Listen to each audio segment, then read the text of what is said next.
Good morning and happy Sabbath to all of you.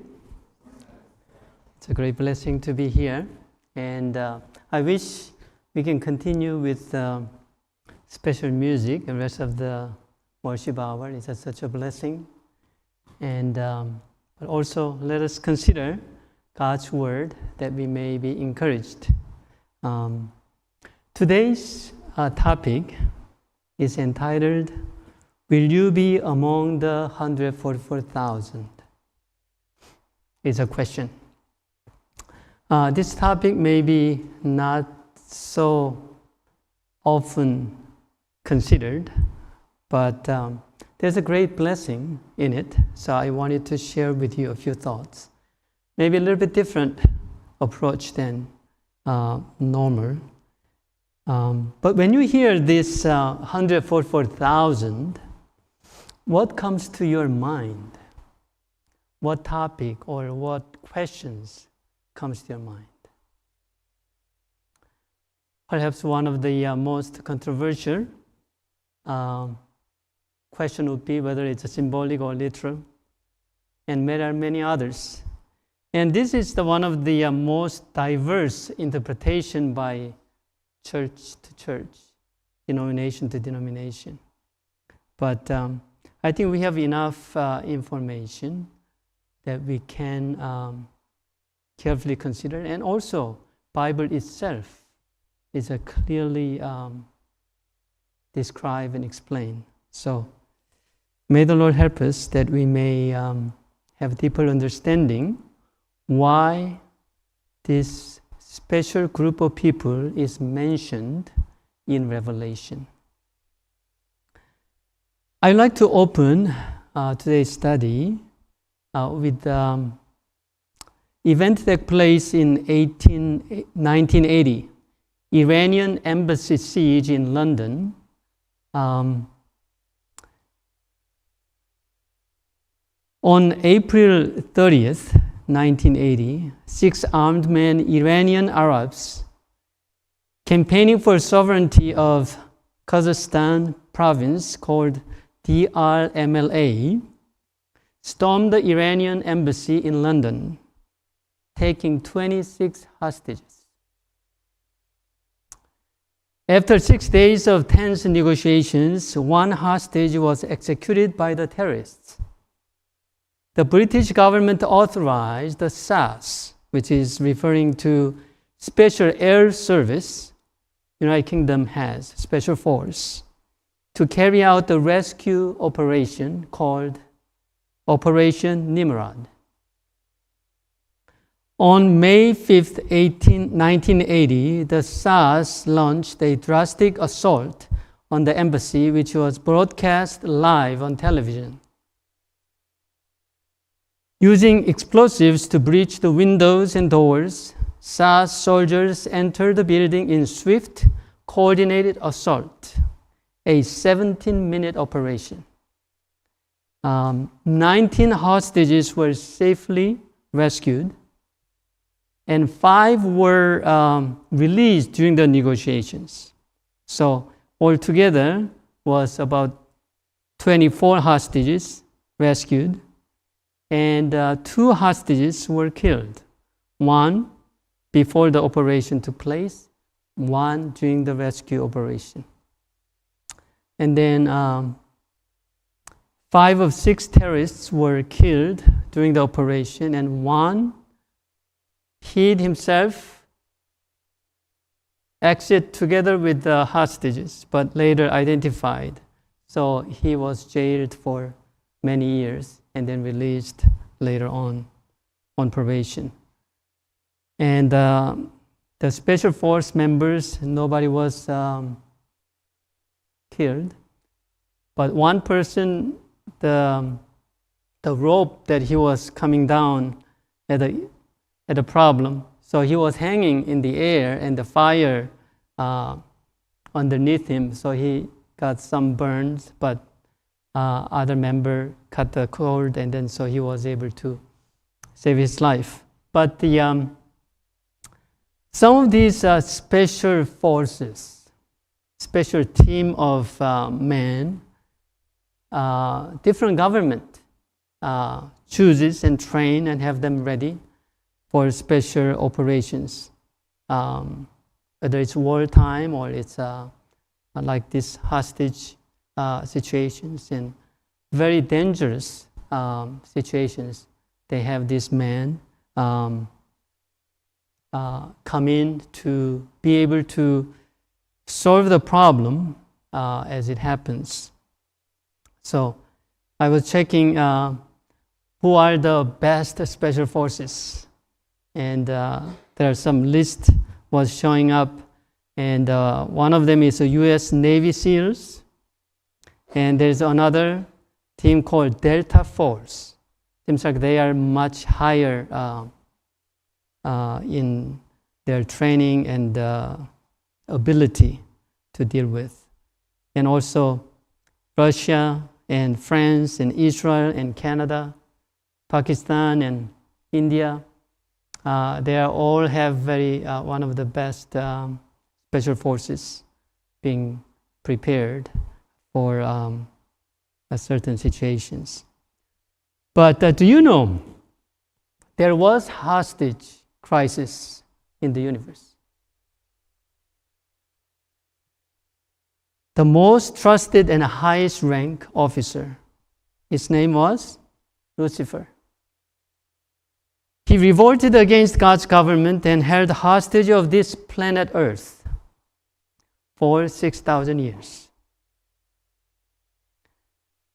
And Lucifer became Satan, the adversary of God. And the rescue operation of this planet, Earth, is much sophisticated than any other rescue operations in history. And it's still ongoing, right? God created the universe with his finger, according to Psalm chapter 8, verse 3. But in order to accomplish the plan of redemption, the rescue mission, the Bible describes in several passages that it's work of his right arm. If you compare the strength between the finger and the right arm, how much effort and strength is required in order to accomplish this work. So even for God, the plan of redemption is much, much more difficult and heartbreaking. And it's taking very, very long time. Will God have a special force to help with this rescue mission?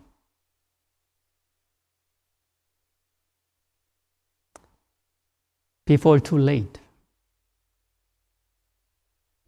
How many people have been perishing throughout history? And it is not God's desire to anyone to perish.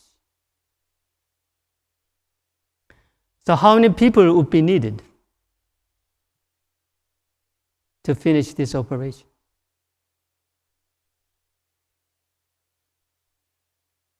Like a Navy SEALs in US, they don't have exact number how many, but they're estimating about 2,000 to 2,500.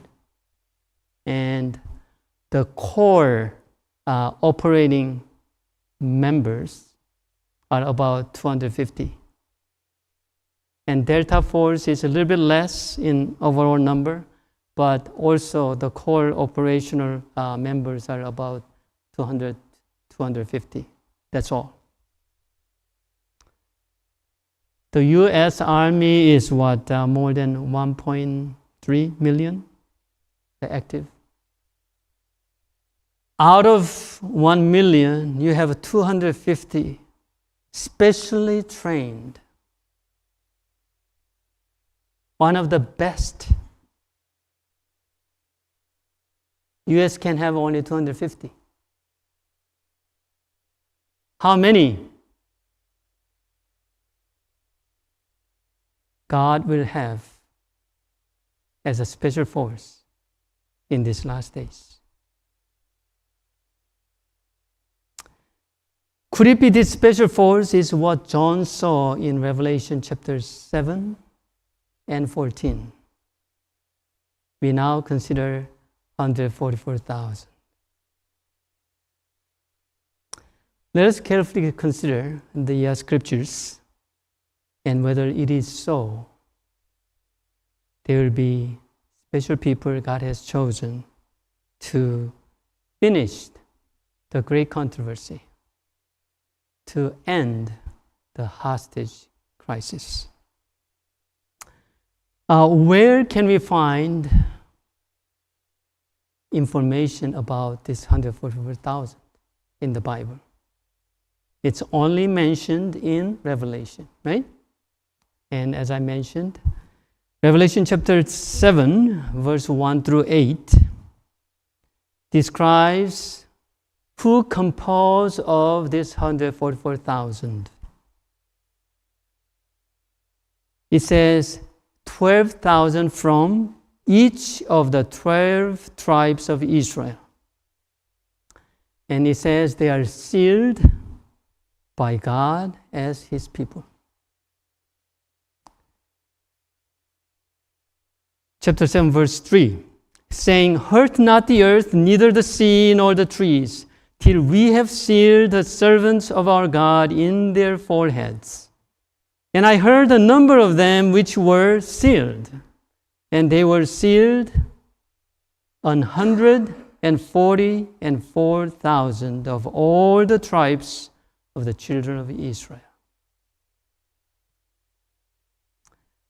And we can go on and look at some of the verses in Revelation chapter 14, verse 1 through 5. It describes the characteristic of this group. It says, and I looked, and lo, a Lamb stood on the Mount Zion, and with him 144,000, having his Father's name written in their foreheads. And I heard a voice from heaven, as the voice of many waters, and as the voice of the great thunder. And I heard the voice of the harpers harping with the harps. And they sung as it were a new song before the throne, and before the four beasts and the elders, and no man could learn that song but the 144,000 which were redeemed from the earth. They are they which were not defiled with woman, for they are virgins. They are they which follow the Lamb whithersoever he goeth. These were redeemed from among men, being the first fruits unto God and to the Lamb. And in their mouth was found no guile, for they are without fault before the throne of God.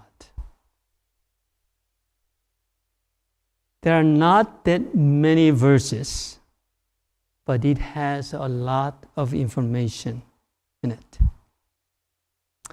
So, are 144,000 literal Israelites or not? Based on chapter 7, it says there were 12,000 out of each 12 tribes. Right? Who are the Israelites? Jews, right? But after the Solomon's reign, what happened to Israelite? The country was divided, northern Israel and southern Judah. And what happened to the 10 tribes belonging to northern Israel? They were taken captive, right? They became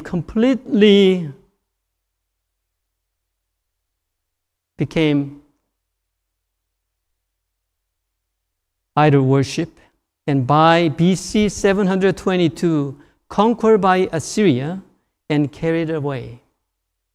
But not like Judah, they never went and came back. the Assyrians took them all over the places. And the place where they were, they brought others to live in there. But there was no place to come back. So throughout history, there was no more trace of these 10 tribes. And they were so intermingled with the other nations, there is hardly they can trace who are the original pure Israelites. And the southern Judah was taken to captive and they came back. Mainly Judah, tribe of Judah, Benjamin, and some Levites. They are the few recognized as Jews today. So if you really think of the real, literal 12 tribes of Israel, it is not feasible and possible to expect 140,000 out of these literal the Israelites, 12 tribes. In the New Testament, the early church, who were composed of literal Jews and Gentiles, together called in 1 Peter 2, verses 9 and 10, it says, "But ye are the chosen generation." Who are? Some of the Israelites and mostly the Gentiles. Peter is referring them as chosen generation, a royal priesthood. Who become priesthood? Only the Levites. An holy nation. Were they holy nation? Clearly referring as a spiritual Israelite. A peculiar people, that ye should show forth the praises of him who hath called you out of darkness into his marvelous light. Here it says, which in time past were not a people. Who are these? Before, you are not Israelites. You are not chosen generations. But are now the people of God, which had not obtained mercy, but now have obtained mercy. So, it is somewhat clear through the Bible that in the New Testament times, when it's referring to Israelites, it's spiritual Israelites who are called by God. And another evidence, if we could consider, the original 12 tribes of Israel, or sons of Jacob, according to Genesis 48, verse 5, who are they? Can you name the 12 sons of Jacob?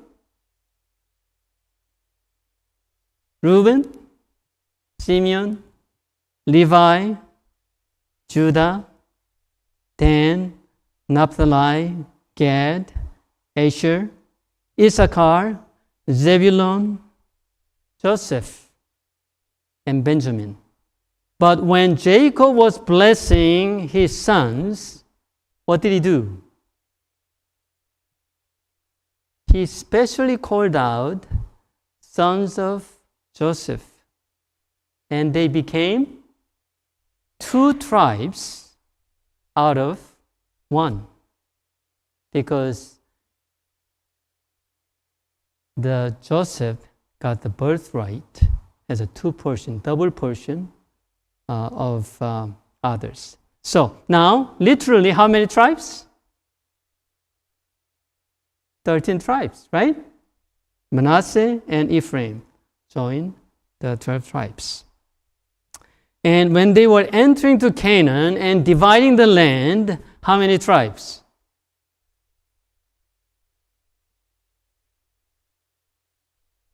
They were 12 tribes.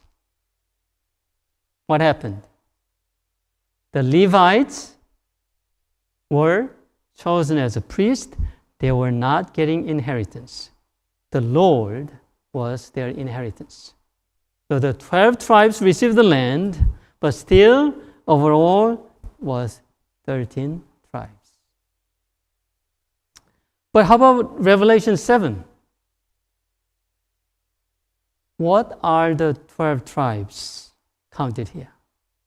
Who are these 12 tribes? Even the order is changed. It says Judah.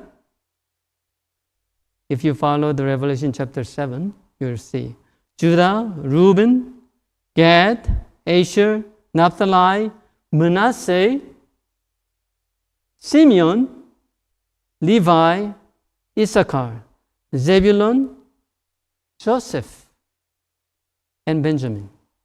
Who is missing? Ephraim is missing, and Dan. And is it possible Joseph's name in there? Because Joseph was replaced by Manasseh and Ephraim, and there is no Joseph's tribe per se, right? Whether it's Manasseh or Ephraim.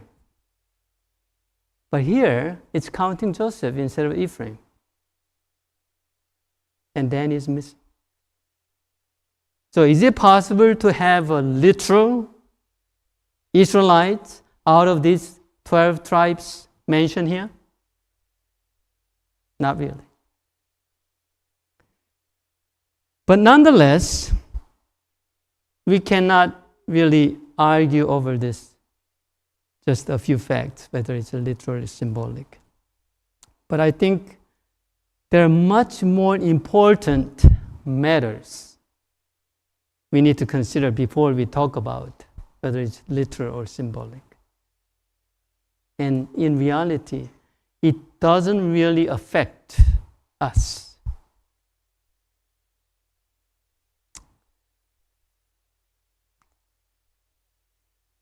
There are many numbers mentioned in Revelation, right? Are other numbers in Revelation is literal or symbolic? What do you think?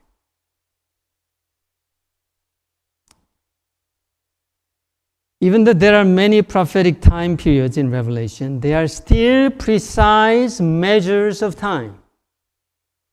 Never a symbolic number. The numbers has to be specific.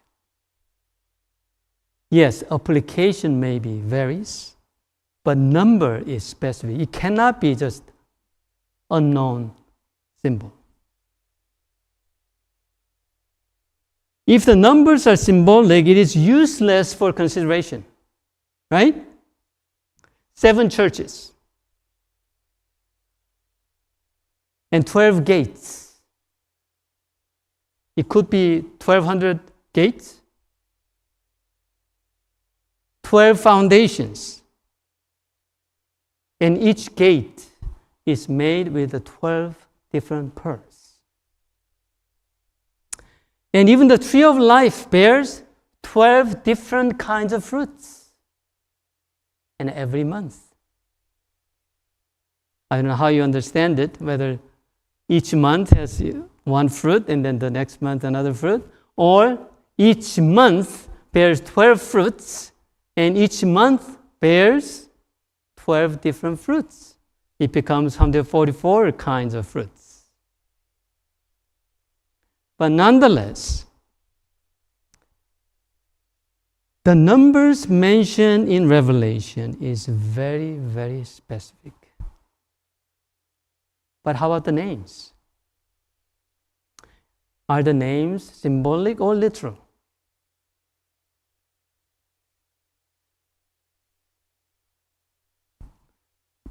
Obviously, names are symbolic in nature.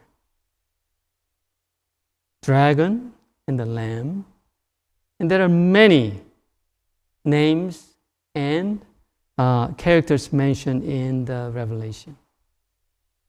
To make it easier for you, I was thinking the Pharaoh's dream, right? That Joseph interpreted. How was it? There were healthy, 7 healthy cows and thin 7 cows. And there were healthy 7 grain stalks and 7 thin and scorched stalks, which were literal number. Literal number, right?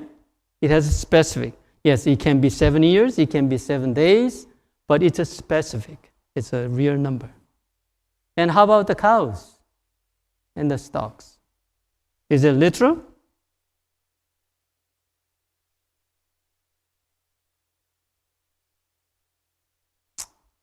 If it is literal, the number of 144,000, isn't it too small in number to be saved? What do you think? If only 144,000 will be saved, what are mine and your chances to be saved? I calculated based on the current population of the planet. Out of 8.2 billion now, those numbers will be saved. Let's see, I had the numbers somewhere.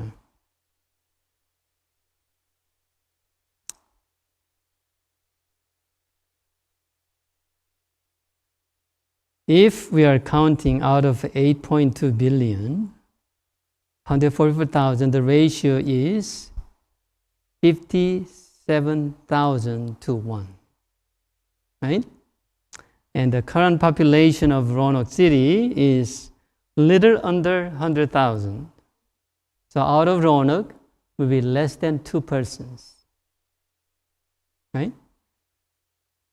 Virginia population is 8.7 million, and the same ratio applies to 154 individuals out of Virginia. And if you're considering entire United States, US population is 334 million, and that becomes only 5,800 some people will be saved. So it's in some way it's very small in number.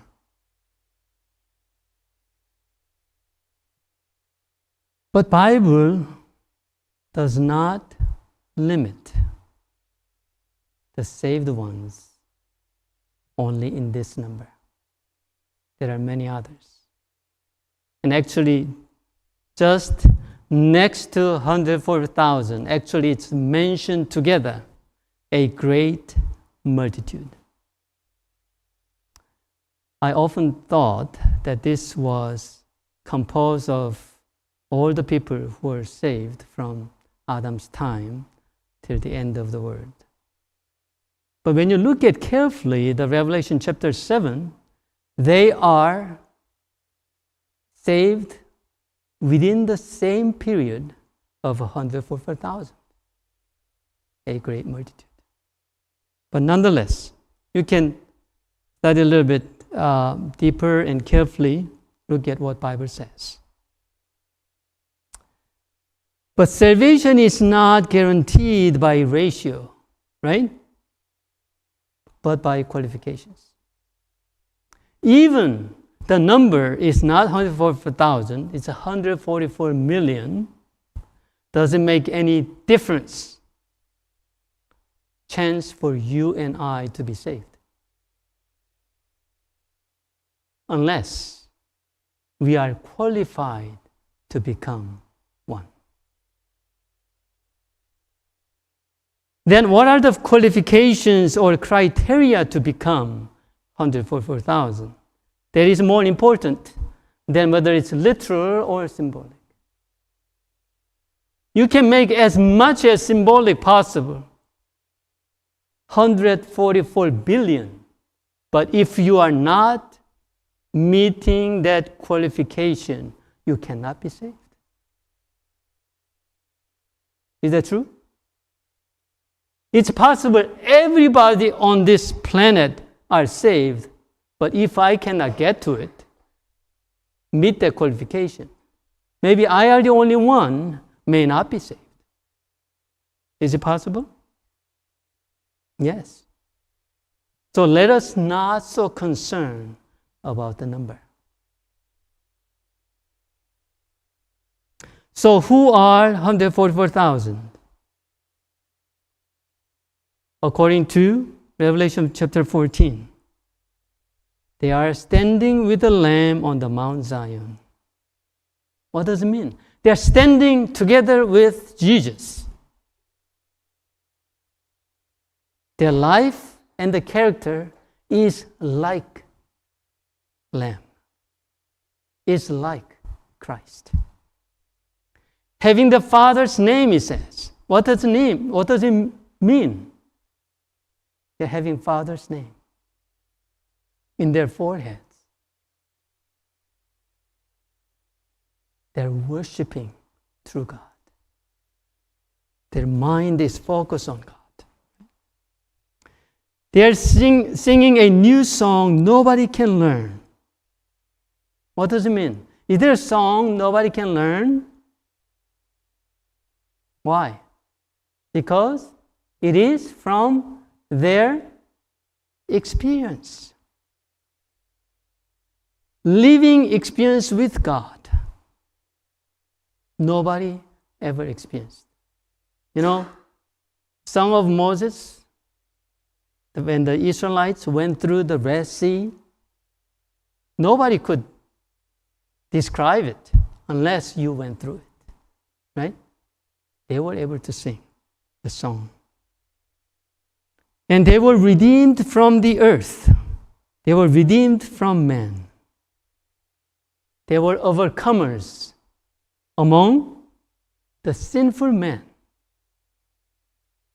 And they are first fruits. They are not defiled with a woman. They are called virgins. Because they are pure and not defiled by the errors of the Babylon, wines of Babylon. And he says, follow the Lamb wherever he goeth. What does it mean? Wherever the Lamb goes, they follow. They were obedient. They are obedient unto death. All the way. And he says, there's no guile in their mouth. They had a clean conscience, the righteous before God. And also he says, without fault. Before whom? They are without fault before God. What it takes for us to be without fault before God. It's referring to they will be living before God without intercessor. Right?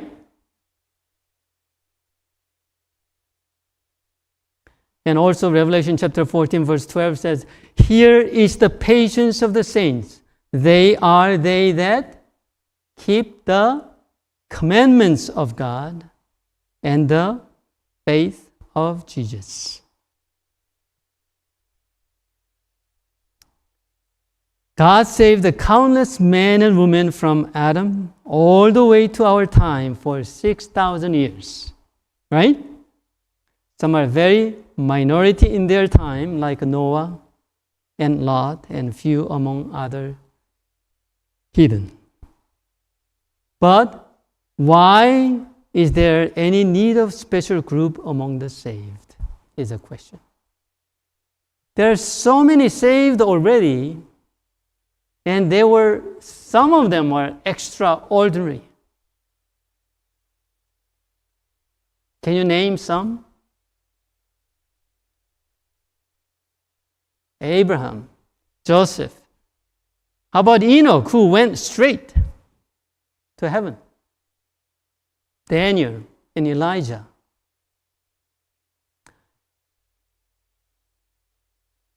Aren't they enough for God? Why does He need a special group now? Why 144,000 needed a perfected generation? The simple and short answer is to bring an end of the great controversy. Without this group, the controversy cannot be ended. The rescue mission cannot be finalized. At the beginning of the great war in heaven, Satan accused God of being unfair and unjust. Desire of Ages, page 24, it says, Satan represents God's law of love as a law of selfishness. He declares that it is impossible for us to obey its precepts. That's the entire reason of his rebellion. If Satan can prove that God's law cannot be kept, then he could prolong his existence indefinitely.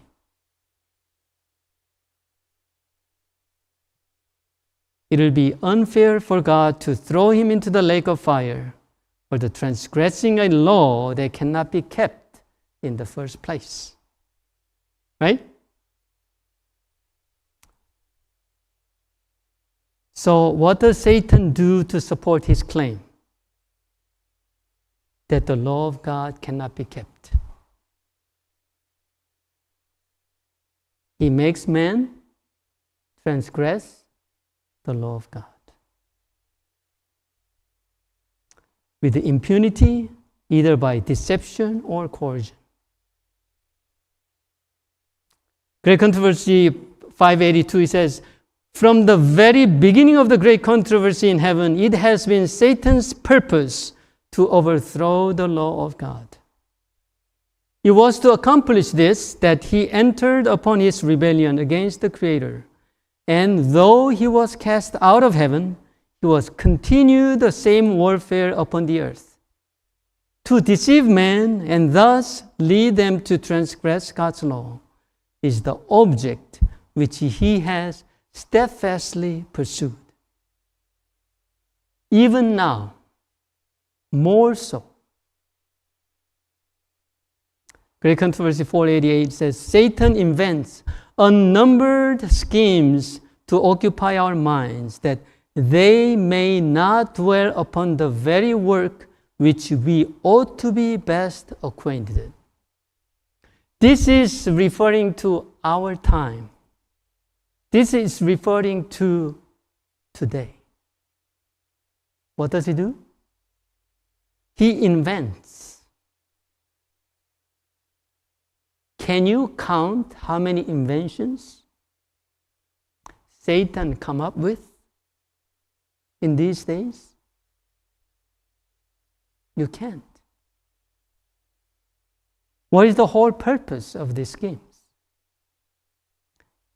To occupy our minds that we cannot dwell upon the very work which we ought to best acquainted. We have so many inventions, not the Satan to destroy God's people, but so many other inventions to make our work very easy, right? Not to be preoccupied, right? In the time past, just to cook, to survive, you have to exhaust entire day of work. But now, you don't have to. But still, we are more preoccupied than any other generations. It says, the arch deceiver hates the great truths that bring to view an atoning sacrifice and an all-powerful mediator. He knows that. With him, with Satan, everything depends on his diverting minds from Jesus and his truth. Who is delaying the Lord's coming? Who is delaying? Actually, Satan. Satan is delaying the Lord's coming. And we are following his directions. We are fall into his schemes to delay the Lord's coming. Because as long as this group of people are not recruited, he is guaranteed his life.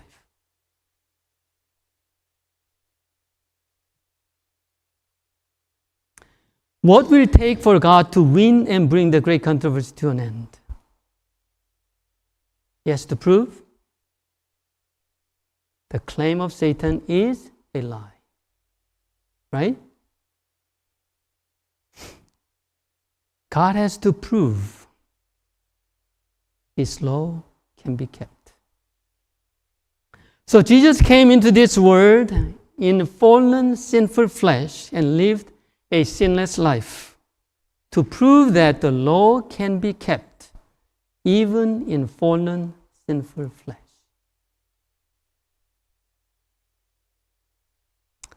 Christ's perfect, sinless life did show that the law can be kept.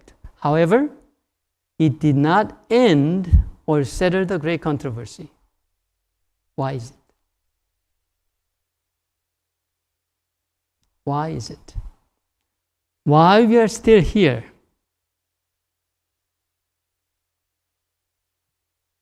The proof is we as a sinner, we are still on this earth, and Satan still exists and live. There is yet no group of people who God can point to and say, here are they that keep the commandments of God and have the faith of Jesus. What does God need today? The group of people he can say, here are they who keep the commandments of God.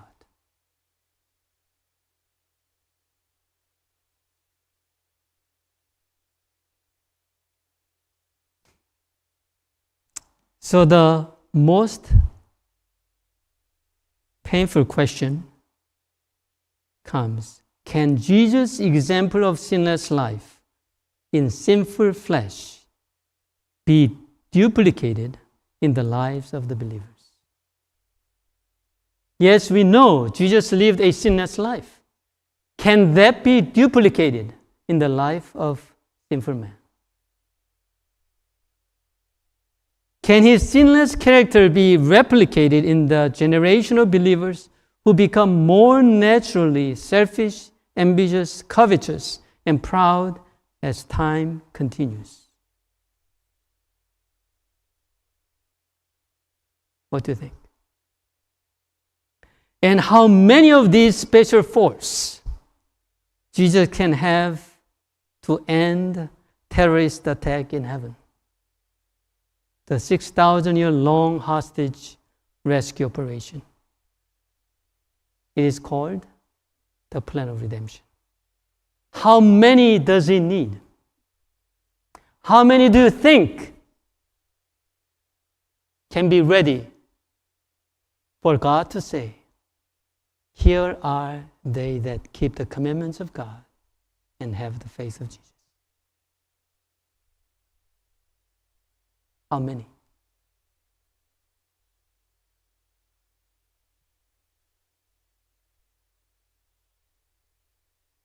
Just to have well-trained special force, even the United States, the mightiest nation on the planet, can have only 250.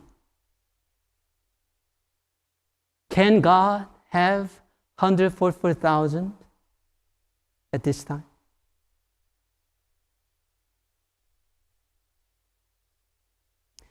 It will be nothing short of a miracle for God to have His people.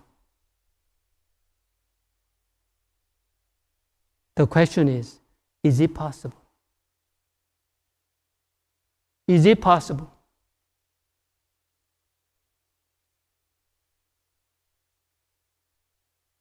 Do you think you and I become one of these special force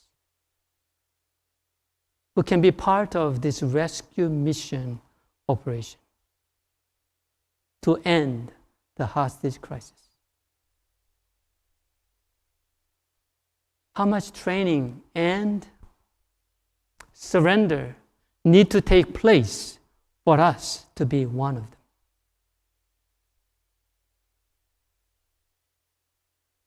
The time is gone. I have to take another time to continue. But I want you to think and consider how this can be accomplished. And maybe you can maybe listen to previous study that I presented about the investigative judgment and how God is going to make a people having perfect character to stand before God without fault.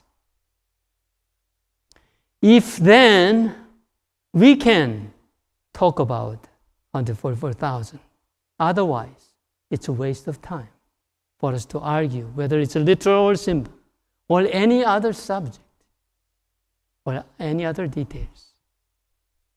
It is important for us to know what it takes to be part of this group and how important it is this group is formed as soon as possible that God can come and deliver His people.